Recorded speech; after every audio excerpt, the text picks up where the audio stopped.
In the dark weeks after Pearl Harbor, there was serious doubt about whether the 1942 baseball season should proceed. Major League Baseball Commissioner Landis directly asked President Roosevelt if play ought to be suspended for the war's duration. Roosevelt's swift response, now known as the Green Light Letter, gave baseball a resounding go-ahead. "I honestly feel that it would be best for the country to keep baseball going," FDR wrote on January 15, 1942.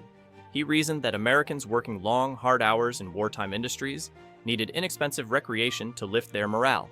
Roosevelt even suggested scheduling more night games so that day-shift war workers could occasionally attend. However, he was clear that any player of military age should serve in the armed forces, even if that meant teams relying on older players and the overall quality of play might suffer. Roosevelt's endorsement was a pivotal moment that kept the national pastime alive through World War II, affirming baseball's value as a diversion for a nation at war. With the president's blessing, the 1942 season began on schedule, and baseball became a vital morale booster on the home front.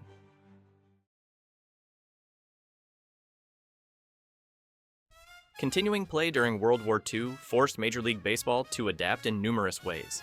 Travel restrictions and resource rationing altered routines, and due to this, spring training from 1943 to 1945 was moved from warm southern camps to improvised northern sites, even ice-cold areas like Bear Mountain, New York, to save rail transport for the military. Teams often practiced in armories, aircraft hangars, or whatever local facilities were available due to these constraints.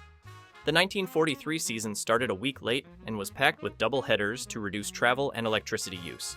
For example, the Chicago White Sox played a record 44 double headers that year. Night games, as Roosevelt encouraged, were modestly increased within wartime blackout limits, so more war workers could attend after hours. Major League Baseball also made equipment adjustments due to material shortages. For example, in 1943, the standard baseball was briefly replaced with the so-called balata ball, using rubber-free materials. This balata ball proved terribly dead, and in the first week of 1943, it produced a league batting average of just .223 and a rash of low-scoring games. By mid-season, the experiment was scrapped in favor of a livelier substitute, restoring more normal offense. To support the war effort, baseball organized numerous wartime charity events. Nearly every team held exhibitions or intra-city games to sell war bonds. The pinnacle was the August 26, 1943 War Bond All-Star Game at New York's Polo Grounds, an extravaganza featuring active players and military personnel. Fans could only attend by purchasing war bonds from $25 up to $1,000 or more, and the event reportedly raised an astounding $800 million in war bond sales and pledges, which is about $15 billion in today's dollars. Even Babe Ruth came out of retirement during the festivities, donning a uniform to delight the crowd with one more majestic home run for charity. Despite the strains of war, the World Series was held each year from 1942 to 1945, providing a sense of normalcy. Overall, Major League Baseball's willingness to adjust, from scheduling and venues to equipment and promotions, enabled the league to survive the war years. The game on the field was often scrappier and of lower quality, but these adaptations kept baseball going as a continuous thread of American life during the conflict. As expected, the majority of big league players left to join the military, creating severe roster shortages. Over 500 major leaguers, which was about 90% of all MLB players who were active in 1941, eventually served in the armed forces during World War II.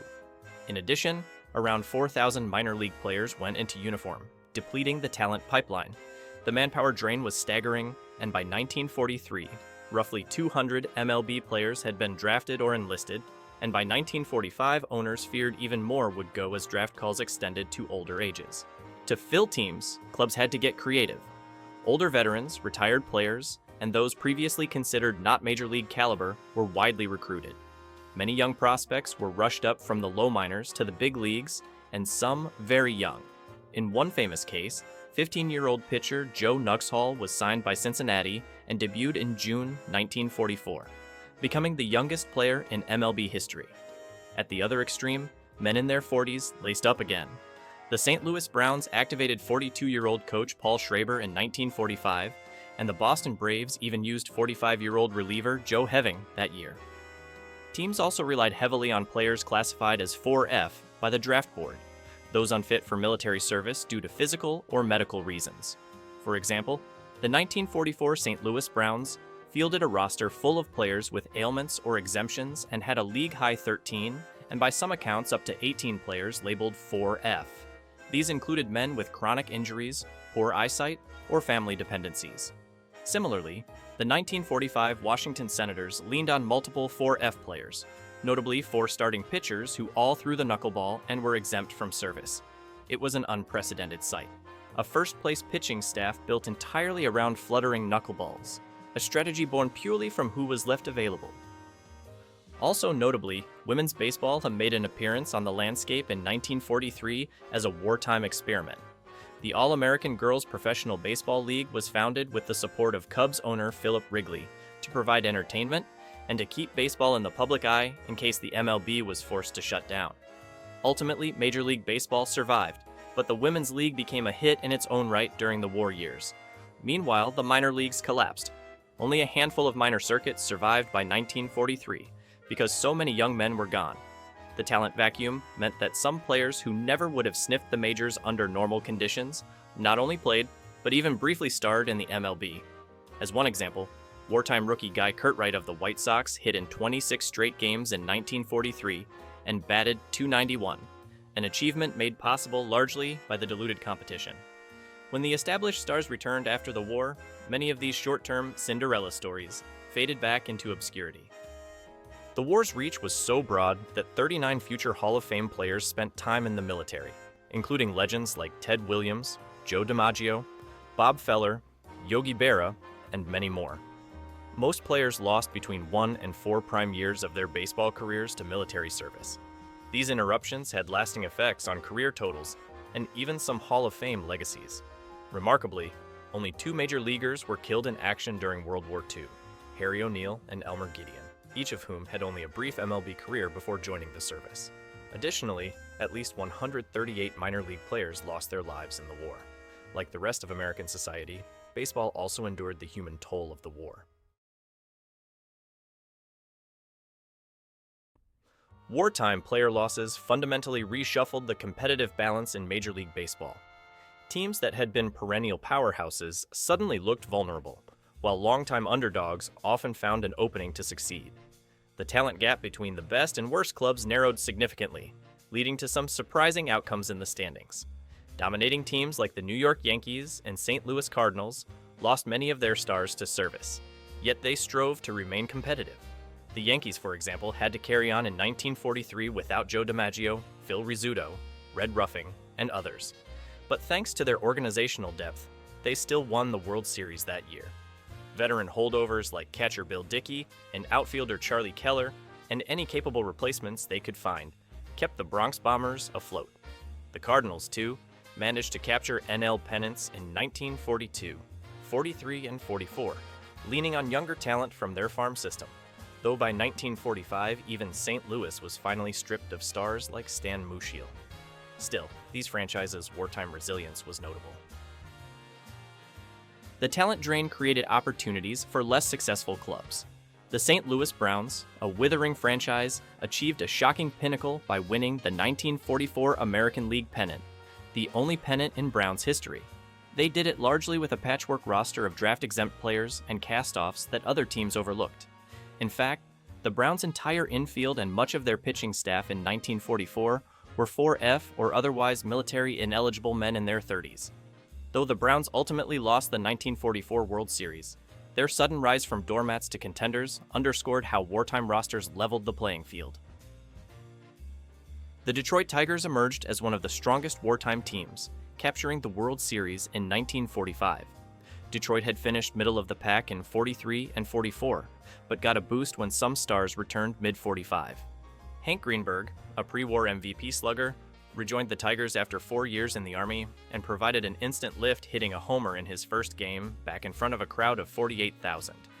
In a storybook ending on the final day of the season, Greenberg smashed a dramatic grand slam home run in the 9th inning to clinch the pennant for Detroit. The Tigers went on to win the World Series over the Cubs, a fitting capstone to baseball's wartime era. In general, smaller market and historically weaker teams enjoyed their moment while the superstars were away. Fans in St. Louis, Washington, and Chicago witnessed rare pennant races or championships. Meanwhile, traditional powerhouses like the Yankees, Cardinals, and Red Sox had to bide their time until their stars came home. It's telling that as soon as the war ended and the full talent pool returned, the old hierarchy was swiftly restored, and by 1946, the Cardinals and Red Sox faced off in the World Series, and the Yankees soon resumed their dominance.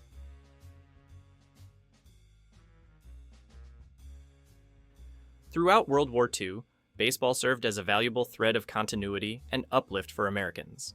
The U.S. government recognized this, hence Roosevelt's insistence that the sport keep going. Ballplayers in uniform often took part in exhibition games for troops, played on service teams, and visited hospitals and bases to raise spirits. General Eisenhower even credited sports with improving troop morale, and many soldiers overseas kept up with World Series scores via radio dispatches or military newspapers. Back home, a day at the ballpark was a few hours of normalcy for citizens anxious about sons and husbands abroad. Wartime crowds were smaller than the late 1930s boom, but they were enthusiastic. Iconic moments like Hank Greenberg's pennant-winning slam in 1945 resonated as symbols of victory and hope. Similarly, President Roosevelt's green light letter became a treasured document. It was widely reprinted in newspapers and posted on clubhouse walls as a reminder that baseball mattered in the grand scheme. When fragile morale needed a boost, a walk-off home run or a spectacular fielding play could light up the headlines alongside war news. Even the all-star players who were serving found ways to lift spirits. Games like the 1943 War Bond exhibition with Babe Ruth and other retired greats appearing provided nostalgic joy and a sense of unity. In one famous anecdote, English Prime Minister Winston Churchill purportedly told a visiting American general in 1942, "I hope you have not shut down baseball. We have cricket, you must have baseball." Whether fictitious or not, the sentiment rings true. Baseball during World War II was more than runs and hits. It was a patriotic emblem and a diversion that reinforced the American way of life.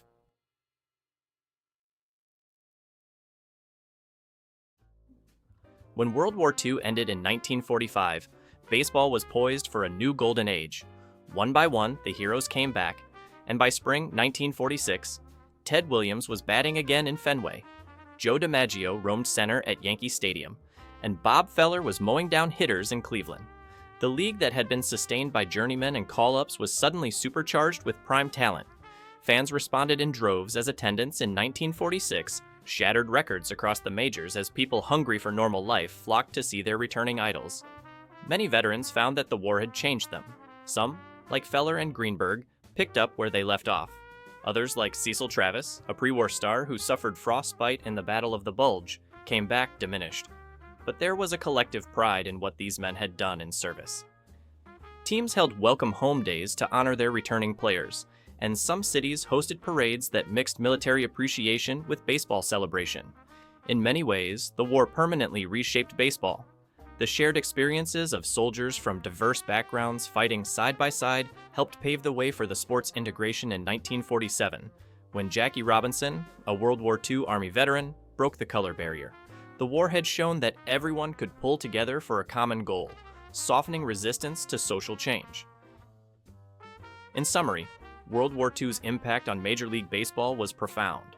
The league faced unprecedented challenges, losing the bulk of its players to military service, yet managed not only to survive, but to provide comfort and unity during a period of global crisis. There were undeniable costs, careers interrupted or ended, records left incomplete, and a few players who never came home. But there were also incredible stories of courage, adaptability, and triumph that enriched baseball lore. By war's end, the national pastime had cemented itself not just as entertainment, but as a symbol of American resilience and hope. And when peace returned, baseball stood ready to lift the nation's spirits once more, having triumphantly endured one of the toughest trials in its history. Hey, if you've enjoyed this video, please give it a like and subscribe for more content just like this. Thanks for watching.